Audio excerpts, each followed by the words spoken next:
হাতুড়ির আঘাতে খুনের ঘটনায় স্বামীর যাবজ্জীবন সশ্রম কারাদণ্ডের আদেশ দিল জলপাইগুড়ি জেলা আদালত।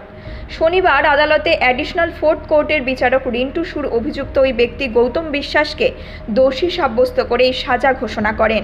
সেই সাথে 20,000 টাকা জরিমানা, অনাদায়ে আরও 1 বছর সশ্রম কারাদণ্ডের আদেশ দিয়েছেন বিচারক।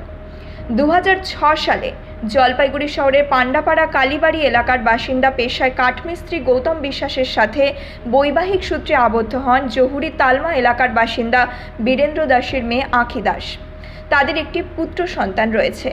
প্রতিবেশীরা জানান, বিয়ের পর থেকেই স্বামী স্ত্রীর মধ্যে লেগে থাকত বিবাদ। এদিন জলপাইগুড়ি জেলা আদালতের সহকারী সরকারি আইনজীবী তপন গঙ্গোপাধ্যায় সংবাদ মাধ্যমকে জানান, স্ত্রীর ওপর শারীরিক অত্যাচার চালাতো গৌতম। 2020 সালের জানুয়ারি মাসে মেরে তার হাত ভেঙে দেয় গৌতম। এরপর ওই বছর 20 আগস্ট আঁখি দেবী ঘুমিয়ে পড়লে রাতে ঘুমন্ত অবস্থায় তাকে হাতুড়ি দিয়ে আঘাত করে গৌতম, যার ফলে ওই অবস্থাতেই মৃত্যু হয় তার। যদিও ওই ঘটনার পর নিজেই কোতোয়ালি থানায় গিয়ে ঘটনার কথা স্বীকার করেছে গৌতম। ঘটনার 4 বছর পর স্ত্রীকে খুনের দায়ে তার যাবজ্জীবন সশ্রম কারাদণ্ডের নির্দেশ দিল জলপাইগুড়ি জেলা আদালত। বিষয় হচ্ছে, আঁখি বিশ্বাস পান্ডাপাড়ার নিবাসী একজন গৃহবধূ মার্ডার হয় এবং সেই মার্ডারের সঙ্গে যে মার্ডার করে সেই আসামি হচ্ছে তারই স্বামী গৌতম বিশ্বাস।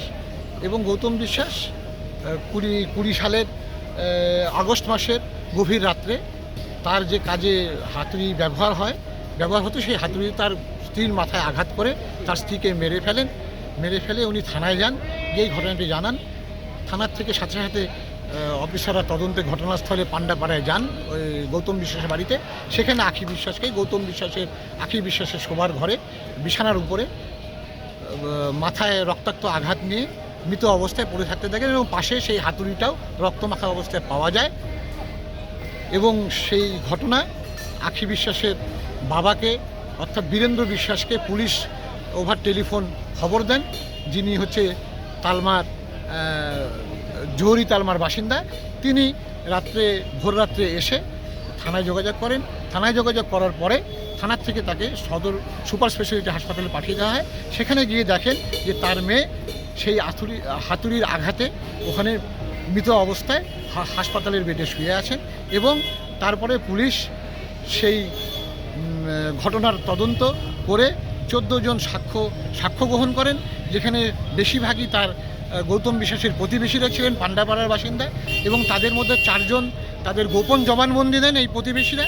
এবং সেই সাক্ষ্য প্রমাণের ভিত্তিতে আমাদের জলপাইগুড়ির অ্যাডিশনাল সেশন জাজ ফোর্থ কোর্ট রিন্টু সুর মহাশয় সমস্ত সাক্ষ্যদের সাক্ষ্য গ্রহণ করার পরে সমস্ত দিক বিচার বিবেচনা করার পরে ভারতীয় দণ্ডবিধি 302 ধারায় যে শাস্তি, সেই শাস্তি হিসাবে গৌতম বিশ্বাসকে দোষী সাব্যস্ত করেন এবং তাকে সশ্রম যাবজ্জীবন কারাদণ্ডে দণ্ডিত করেন এবং 20,000 টাকার তাকে অর্থ জরিমানা করেন।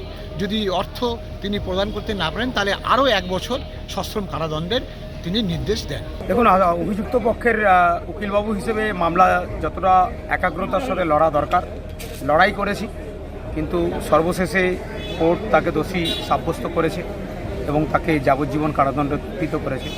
আদালতের রায় স্বাভাবিক কারণে মেনে নিতে হয়। তবে মামলা পরিচালনা করতে গিয়ে যেটা দেখেছি, অনেক অসঙ্গতি রয়েছে। তারপরেও আদালত তাকে দোষী সাব্যস্ত করেছে। আমরা হায়ার ফোরামে মহামান্য হাইকোর্টের কাছে যাব, আপিল করব যথাসময়ের মধ্যে এবং দৃঢ় বিশ্বাস যে আপিলে অভিযুক্ত খালাস পাবে। জলপাইগুড়ি থেকে দিব্যেন্দু সিনহার রিপোর্ট, নিউজ মেট্রো।